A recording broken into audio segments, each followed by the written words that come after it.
सूचना प्रजुक्ति आउ शिक्षा कारीगरी प्रगतिर पथिनिए समाज को भिड़ी जनतार कथा शुणे शुणे सरकार रेडियो जुहार आगरे पड़ी पथ बहुदूर आहुरी केते जे बाकी आगरे पड़ी पथ बहुदूर आहुरी केते जे बाकी चालिबी न पड़िबी थकी बुझिबा आगरु आखि। जुहार श्रोता बंधु पवित्र शिशु दिवसर अनेक अनेक शुभेच्छा जणाई रेडियो जुहार 90.0 FM को आपण माननकु स्वागत करूछि मु रूपी।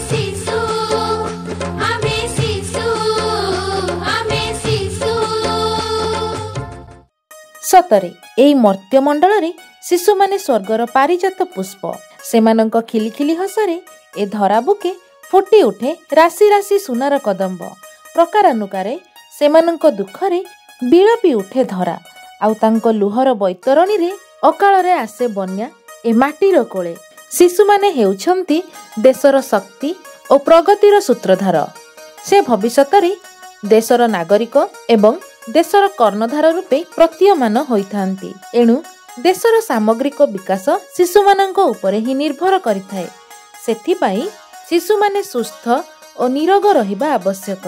स्वाधीन भारतर प्रथम प्रधानमंत्री पंडित जवाहरलाल नेहरू शिशु मानक बहुत भल पाउथिले तांको मतरे जदि आमे वर्तमान रो शिशु मानकर उपयुक्त जत्न नेई तांको उचित मार्ग रे नेबा तेबे आमे एक सुंदर भारतर परिकल्पना करि परिबा। तेणु तांको जन्मदिन नवेम्बर 14 बा आज दिन को शिशु दिवस रूपे पालन करा जाए। से कहूथिले जे शिशु हसिले देश हसिब शिशु माने ही ए देशर भविष्यत तेणु शिशु मानकर शिक्षा और स्वास्थ्य को केबे अणदेखा करा जिबा उचित नुहे। 1964 मसीहा मे मास 27 तारिख दिन एही महान व्यक्तिंकर देहांत हैला। तांको मृत्यु रे सारा विश्व कांदी उठिथिला। शिशु माने तांकु श्रद्धारे और सम्मान रे चाचा नेहरू बोली डाकुथिले। तेबे आसंतु आमे एही शिशु दिवस रे संकल्प नेबा सर्वदा पिता माता और गुरु माननकु सम्मान देबा और एक आदर्श समाज गढ़ी तोलिबा। रेडियो जुहार परिवार तरफरु पुणी थरे शिशु दिवस अवसर रे शिशु माननकु हार्दिक शुभेच्छा एवं ढेर सारा अभिनंदन। रेडियो जुहार।